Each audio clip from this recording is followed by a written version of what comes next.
In this video I'm going to show you the grip of the North 1v1 Capital Conquest strategy playing with these settings. Capital Conquest and manual setup is a must, then Fog of War is highly recommended too. Card bonus and dice rolls are up to you, but to eliminate the luck as much as possible I would recommend using balanced blitz dice rolls and progressive cards. Then the timer is totally up to you, and then the blizzards also, but keep in mind that blizzards sometimes could really modify the whole strategy by a lot. So firstly I would recommend you to understand the basics playing without blizzards, and then the AI difficulty setting is irrelevant as we are not going to play with any bots.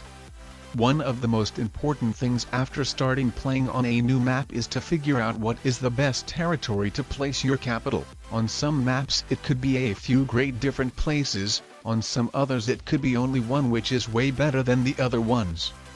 And in this map there is one very overpowered territory. But could you predict which one?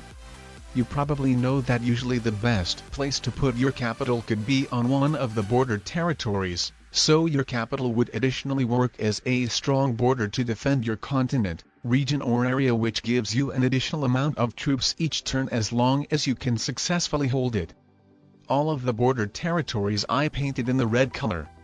The borders could be either inner or outer. For example, for a player who wants to go for the Finland region, there are 6 different options. The inner borders I painted in yellow, and the outer borders I painted in green. And I decided to show you that so you would know that the region defending capital border not necessary has to be inside the region you are going for. The outer borders could work out for defending regions as well. But now getting back to the all border territories and regions. You probably won't expect to hold a region which has way too many borders and would be near impossible to hold. And in this map these regions are Norway, Sweden North and Sweden South. So I removed these border choices out of the map, however, not all of them, as remember that some of these territories in those regions could work out as outer borders. Let's paint those in blue. However, not all of these outer borders would be good choices for specific regions. For example, if you want to go for the Denmark region, and if you put your capital on this outer border which I painted in black, then you will still need to put troops in the inner yellow border in order to defend Denmark, as your opponent could invade you from Scotland. So the black outer border for a player who wants to go for Denmark would be a bad choice for sure. In order to properly protect Denmark he would need to put 3 different armies instead of 2. So let's remove this border from our potential capital territory list, but when going only first though, now we are trying to find the best territory for going first. And now if you properly understood what I explained you with the example of the Denmark region, you probably realized that there is another bad outer border choice territory, which is this territory which I painted in black. For the Scotland region it would just make you build one more additional army. And if you are going for the Scotland region, then at the same time these outer border territories in these small regions painted in black would be a bad choice for you too. However, these territories would be still good choices going for these smaller regions themselves, so obviously we are going to keep these border territories as of now. Now with it being a 1 versus 1 game, we would like to start successfully holding a region as soon as possible and at the same time trying to use the majority of our troops efficiently. So because of that the 3 border regions don't seem to be as good choices as 2 border ones. As in 3 border regions besides your capital border you would additionally need to protect 2 borders, and it's very likely that your opponent will be able to break through one of them, and with him invading you the troops which you put in your other non-capital border will not really serve their purpose, especially if they're blocked, and that will make you regret that you didn't choose them in order to capture more of your opponent's territories instead. So we will rather go for a 2 border region, and the border territories which were only suitable for the 3 border regions were eliminated from the map.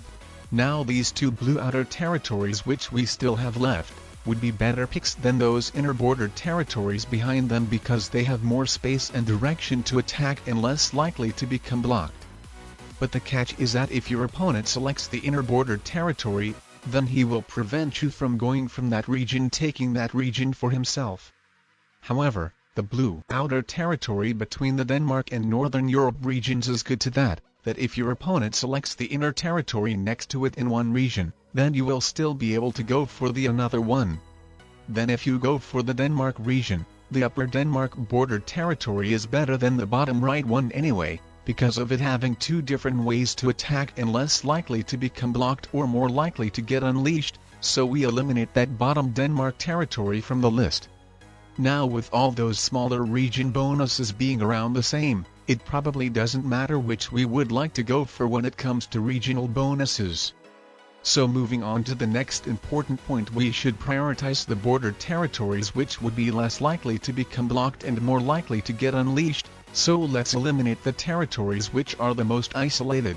Now let's see how much these border territories would be suitable of invading other regions, and especially the smaller ones, as it's near impossible for your opponent to successfully hold a big one. Firstly, let's take a look at the Greenland's outer border territory in Iceland.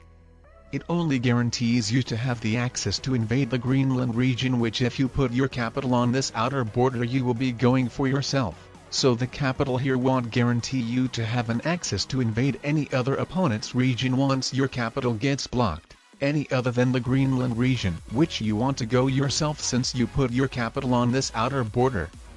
Then if your opponent decides to put his capital on the Greenland's top inner border territory, then you will be prevented from capturing Greenland, but you will still be able to go for the Iceland region, but your opponent will have to guard only one additional non-capital border, while for you it will be even two, whether you or your opponent expand one territory further in the left side Scotland's territory or not. So at the end you might not even end up holding Iceland. Though if your opponent invades you from Scotland, then your capital will get unleashed and you will be able to invade your opponent from Scotland too. And if so, then it might be even better for you because your opponent's capital on the top Greenland's inner border would still stay blocked. However, because of all of that, your opponent will more likely try to invade you from Norway, attacking through the Iceland's right side border. And if so, then your capital wouldn't get unleashed, and because of that you wouldn't be able to invade your opponent into Greenland through its bottom border anymore, assuming he guards it well. And at the end, with your capital ending up blocked, you end up in a very unfavorable situation. Then getting back to all of those four territories which we had left, let's take a deeper look at the territory of Denmark. It has a guaranteed access to invade one small and one big region. It can invade Scotland, and it can invade Norway. It's nearly impossible for your opponent to hold Norway anyway, but as long as your opponent doesn't add his capital on the Scotland's right side territory, you could easily prevent your opponent from holding Scotland for sure. However, if your opponent put his capital there, then you could still balance him out by capturing Denmark. But if you invade your opponent through another border, then his capital will get unleashed, while if your opponent invades you through your another border, then your capital won't get unleashed.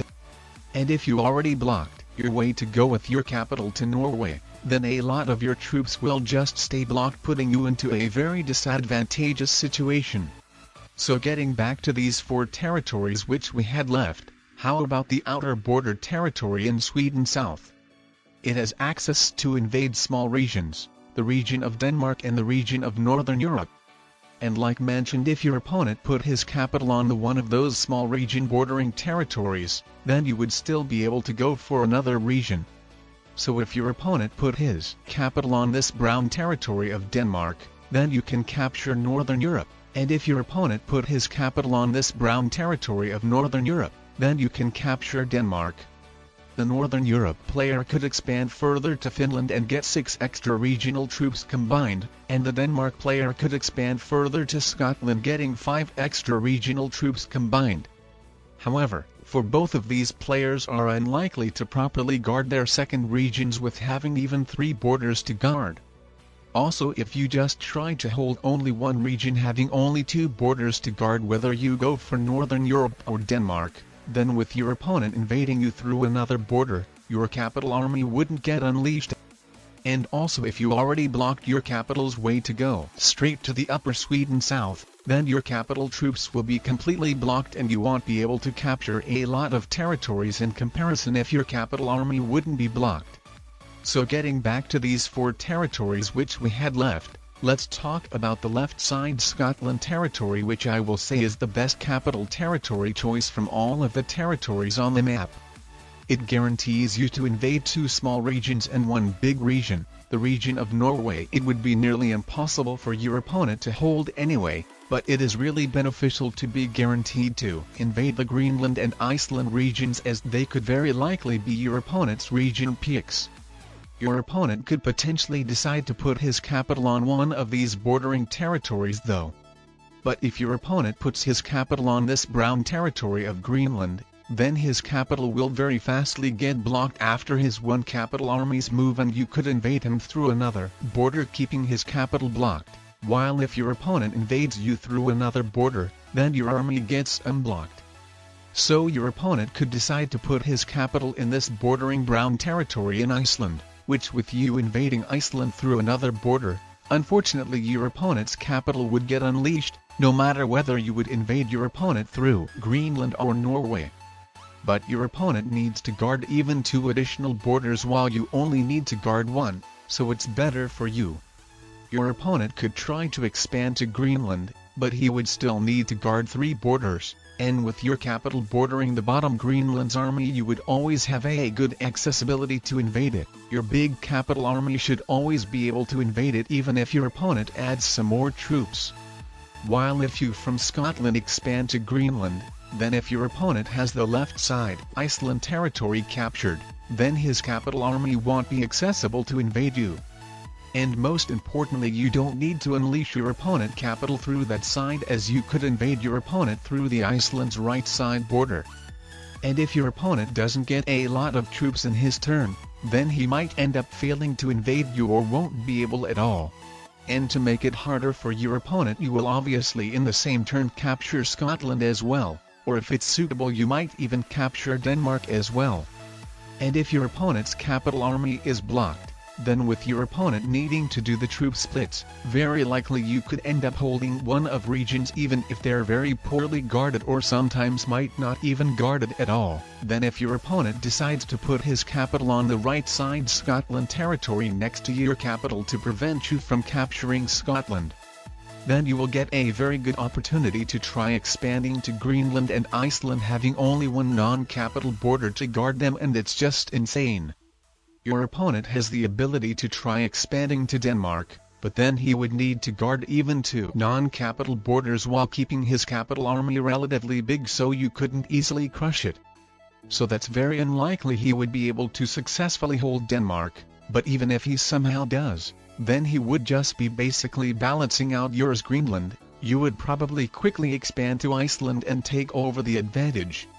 So after taking a deep look in the territories of the map and playing a bunch of games, I would say that left side Scotland's territory is the best territory in this map, which is way more better than any other territory in the map. I would say it's a golden territory, and I would recommend you always choose it as your first territory pick, no matter whether you're going first or second. Even if after all you decide to place your capital to somewhere else, just pick it so your opponent wouldn't place his capital here, as the value of this territory is insane. Now let's talk about the territory selection. You probably know that going first, a good strategy could be to try connecting as many territories as possible, so it would be easy to capture a lot of your opponent's territories once the game starts, and as a second player ideally you want that as fewer territories of yours would be connected, so your opponent going first would be struggling to capture a lot of them once the game starts. This map is not that closed, like if we take it in the comparison with the lunar mining facility map for example. I would say it's semi-closed or semi-open. The territories in the small troop regions are pretty closed, and the territories in the big troop regions are pretty open. And since there are a lot of open space, it could be much harder to decide which territories you should pick, at least when you have just started playing on this map for sure. And because of it, I made for myself this sheet which shows how many territories each single territory connects to. The orange color territories connect to 2 other territories, the yellow ones to 3, the green ones to 4, the light blue ones to 5, the dark blue ones to 6, and the pink ones to 7. So when the game starts, firstly of course I select the territory which I consider being the best, which is the left side Scotland territory. I will always select it first when going first. And when going second it will be my first territory pick also. But in case my opponent selects this territory for himself, then I will pick the right side Scotland territory, so my opponent wouldn't instantly receive 2 troops bonus once the game starts. And then my second pick going first, would be the right side territory of Scotland in case my opponent didn't select it himself. And then going second, if I've got the left side Scotland territory, then I will select the right side Scotland territory. Of course your opponent could still invade you going first to prevent you of receiving 2 extra troops in your turn, but in doing so he would unleash your capital on the left side Scotland territory in case you will put your capital here. And then this is when my territories bordering sheet comes handy in place. I mostly want to pay the attention of selecting the territories which are the most closed, the ones which are bordering with as few other territories as possible. So for example I see that there are a bunch of orange territories in the Northern Europe region. So if I am going first, then I could start selecting the territories here, something like that. Starting from either Lithuania or Latvia, which are the middle territories, and then selecting either Kaliningrad or Estonia. Your opponent will obviously prevent you from fully taking Northern Europe, selecting at least 1 territory in it. And in case after you selecting Latvian and Lithuanian territories your opponent hasn't picked a territory in this region yet, then I think I would rather pick Estonia, so it would let me continue selecting territories next to each other going into the region of Finland, which has a lot of closed territories too. But it's not a problem to select the territories the way around too, like either this or this. However, when going second, like I said, you want that as fewer of yours and your opponent's territories would be connected. So if you see that your opponent is going for Northern Europe, then try selecting your territories something like this. Selecting the territories next to your opponent. So if your opponent wants to capture Northern Europe, then he will need to do the troop splits, which will lead him of capturing fewer territories in total. And then the same comes about the Finland region. When going second, try to select territories which would cut off your opponent's territories, making him do the troop splits in case he decides to go capturing that region. Obviously when going second, don't select your territories in the Northern Europe and Finland regions like that. Even though these 2 regions have a lot of orange and yellow territories, if you select them all making a lot of your territories to be connected, then you will just help your opponent out, as it will be very easy for your opponent to capture them all. So don't go blindly when selecting the fewer connection territories as possible when going second. You want to pick these territories, letting your opponent pick the territories which have as many territory connections as possible, but you don't want to make a lot of them be connected in a single place. So when going second, you could try selecting those fewer connection point territories of orange, yellow and green colors in the different spots of the map, especially when your opponent isn't really going for a specific area but selecting his territories around the whole map very randomly. But if your opponent is going for a specific area, then of course try to select these fewer connection point territories next to him when going second. And when going first, when you see that your opponent is going for a specific area, just let him go for it, so he would connect a lot of his territories, while yourself try to connect as many your territories as possible in some other area. Moving on, I have to say that some regions could be more tricky. You will probably usually place your capital on the left side territory of Scotland. And your decent opponents will probably seek to put their capitals on the left side Scotland territory too, if they select that territory. So having that capital placement in mind, we have to take something into account. If we have that capital here, then we might not want to pick some specific territories which would block our way. I colored some of these territories in red. Also, we might not want to capture these extra territories on the left side of the map too, so going straightly with our big capital army from Scotland, we could capture Greenland, then Iceland, and then moving out from Iceland to Norway we would be able to continue capturing a lot of territories, and in doing so maybe ending up of capturing some other regions also. Also, in some cases when going to place your capital on the Scotland left side territory, you might not want to pick some of these extra territories in Norway too. It really depends on how you and your opponent select the territories. Ideally you want that there would be at least 2 of the 3 highlighted ways to get out from Scotland to Norway. As if your opponent blocks one of the ways with his capital placement, then you would be sure that at least one of the ways to go from Scotland to Norway would be accessible for you. Though it mostly matters when placing your capital there when going second. As by going first you could place your big army of troops anywhere in the map, and then before ending your turn fortifying that army in your capital.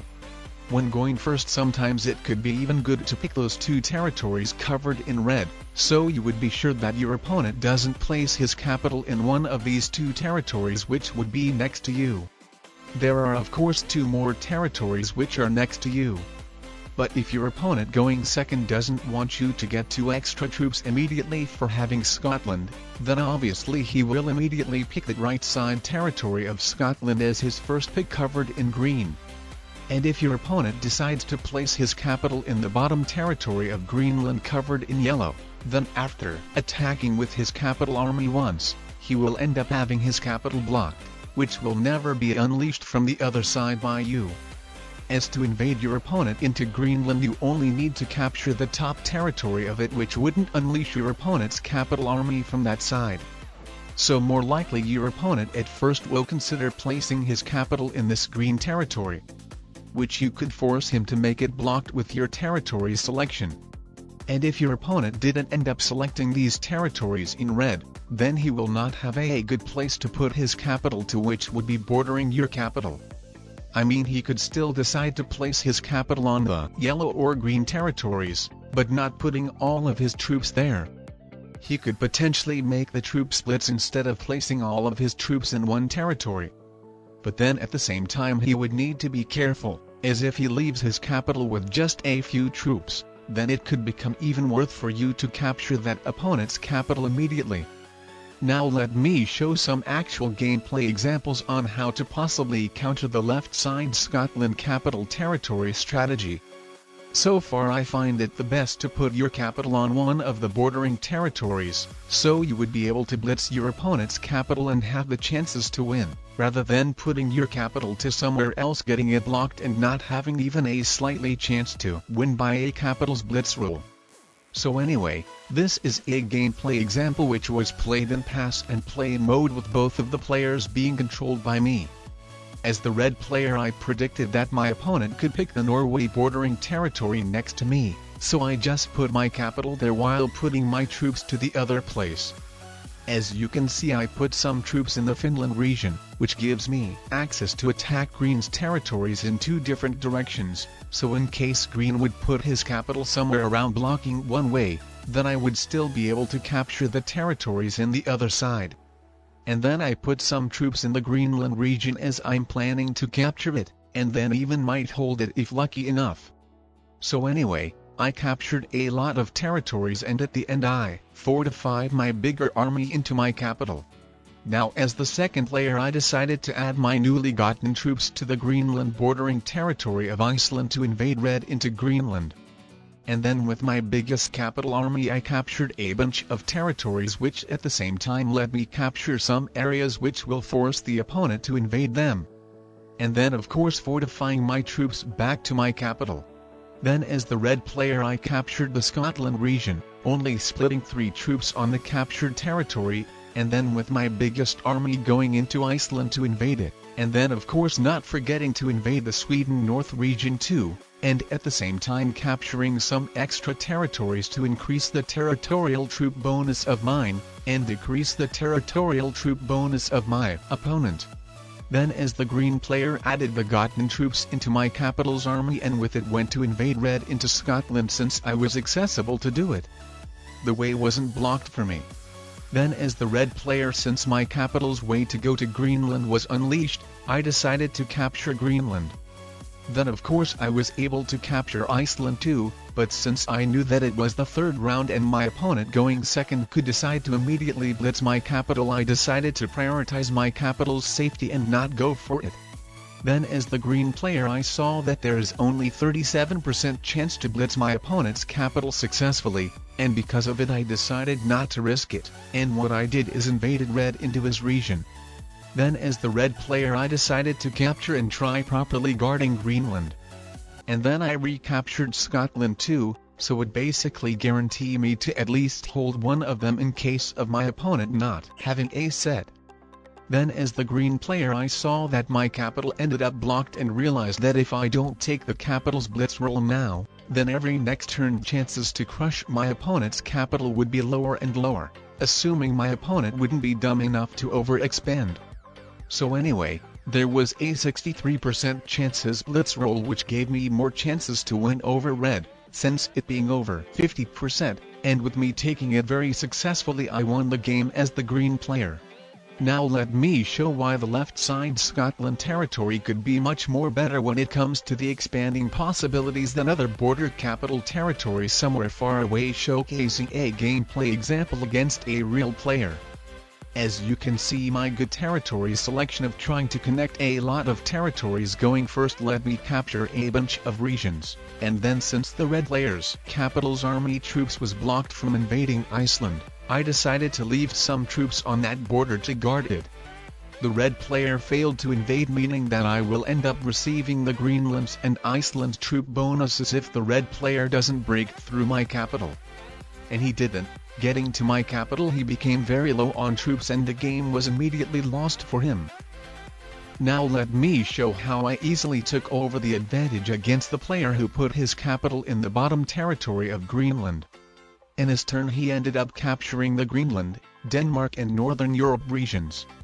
I with the Goten troops decided to invade him into Greenland from the other side, and after invading it used the rest of the troops from that army to capture Iceland. And then with my capital army I went to invade him into Denmark and Northern Europe, fully taking over them myself, so there would be a high chance that I would end up holding at least one of these 4 captured regions. The red player surprisingly decided to go invading Iceland, which let me hold all 3 other regions, and that immediately let me take an unstoppable advantage over him. Now in this example going first my opponent decided to go for the Greenland region and put his capital on the top right territory of it. He ended up capturing Greenland, Iceland, Denmark, Northern Europe and Finland regions. I invaded all of them, and even taking Northern Europe and Denmark regions, which going through the territories led of capturing the Scotland region too. Since my opponent's biggest army was blocked I let myself to get my capital troops down to even 4 of them. My opponent only invaded Northern Europe, and with me still holding Scotland and Denmark I ended up receiving a lot of troops, which let me take over advantage, and then win. And lastly, for the very end I want to share something that could be really important for you when playing 1v1 Capital Conquest games. And this is to know the capital blitz odds ahead. Sometimes it will be a very close game between you and your opponent, and instead of giving a higher capital blitz chance for your opponent, you could take it for yourself. But you probably find yourself of not knowing what would be these chances, and wondering, what could have happened if you actually decided to blitz your opponent's capital back then? Or like if it's very important moment for you and if you now decide to blitz your opponent's capital, what would be the chances? And if it's low, then maybe you think you would rather add those troops to somewhere else to invade the opponent into his continents, but if it's high, then maybe you would rather blitz, now very likely winning. But you have no idea, and adding your troops wrongly could be crucial for you. Or maybe sometimes you could end up missing a lot of very good capital blitz roll chances just because of simply having not much of the idea of what the actual odds would be. And because of all of that, it could be very important to know the odds ahead before even adding your troops. But to memorize all of them it could take you forever, and you could still end up forgetting the learned ones. But don't worry, you don't need to know them all or even memorize them. In the pinned comment I'm going to leave you a website which will do the capital blitz odds calculations for you. You just need to type the number of attacking troops and the number of defending troops, and the odds of successfully winning that blitz roll will be given for you. and then you will know if it's better to take that blitz roll now, or if it's better to wait and do something else.